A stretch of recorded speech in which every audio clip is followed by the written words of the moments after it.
Assalamualaikum warahmatullahi wabarakatuh. Saya Ilham Khalil Caksono ingin mempresentasikan tugas W14 mata kuliah Project Management, yaitu audit proyek kerangka kerja untuk penjaminan kontrol dan peningkatan, evaluasi independen proyek untuk tata kelola dan kualitas. Audit proyek adalah evaluasi formal dan independen yang sistematis terhadap satu proyek, dirancang untuk menilai keadaan benar dan wajar proyek tersebut. Ini adalah alat penting untuk memastikan proyek berjalan sesuai rencana dan memberikan nilai.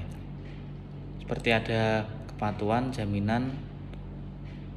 Kepatuhan yaitu memastikan proyek mengikuti standar kebijakan dan peraturan yang ditetapkan. Jaminan memberikan keyakinan kepada manajemen tentang status dan kesehatan proyek. Selanjutnya audit kepatuhan, jenis-jenis dan perbedaan. Ada audit kepatuhan, audit keuangan, audit kualitas, dan audit kinerja. Waktu pelaksanakan audit proyek yaitu dilakukan di awal siklus proyek, fase inisiasi atau perencanaan.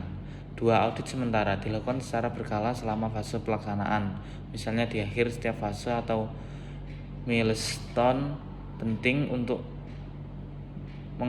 mendeteksi masalah, mengevaluasi kinerja, dan memverifikasi estimasi biaya. Audit penutup dilakukan saat proyek selesai atau dibatalkan untuk memastikan semua deliverable telah diselesaikan dan dialihkan.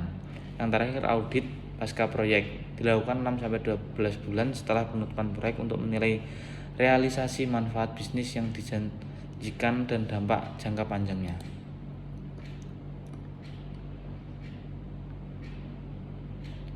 Ini ada contoh audit perencanaan dan kerja lapangan.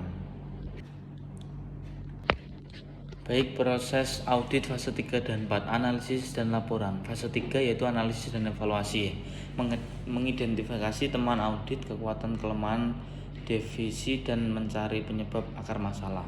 Membandingkan data yang terkumpul dengan baseline, diskusi temuan dengan manajer proyek untuk validasi fakta yang sebenarnya. Fase 4, pelaporan dan rekomendasi, mengkomunikasikan secara efektif dalam manajemen dan menawarkan solusi yang tepat.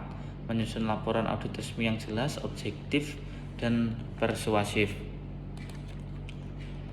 Fase 5, tindak lanjut dan penutupan.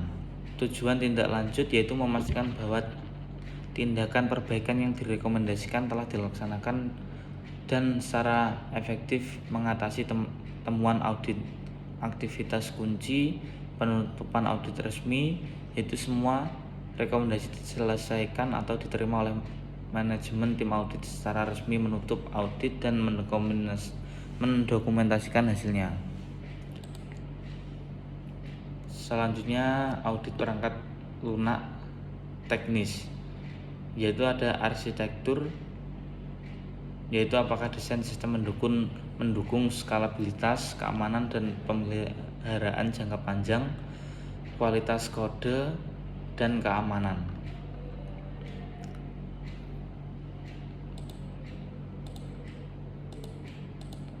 Tantangan audit proyek, lingkungan agile dan proses interaktif dan dokumentasi menimbulkan tantangan unik bagi auditor.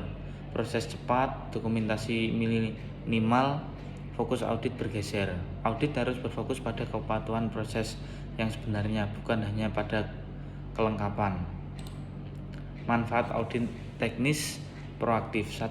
Peningkatan kualitas, 2. Penghematan biaya, 3. Pengurangan risiko, 4. Peningkatan efisiensi. Apa itu peningkatan efisiensi? Yaitu membantu tim mengadopsi praktik terbaik dan standar coding yang lebih baik, meningkatkan efisiensi pengembangan. Kesimpulannya, tata kelola yang kuat. Audit proyek adalah alat kelola penting untuk memastikan proyek selaras dan tujuan strategis perusahaan. Objektivitas kritis, independen, dan objektivitas tim audit adalah kunci utama keberhasilan dan kredibilitasan audit. Fokus, progres, dan tindak lanjut. Tindak lanjut yaitu nilai sebenarnya dari audit tercapai hanya ketika rekomendasi diimplementasikan dan menghasilkan perubahan positif. Terima kasih. Wassalamualaikum warahmatullahi wabarakatuh.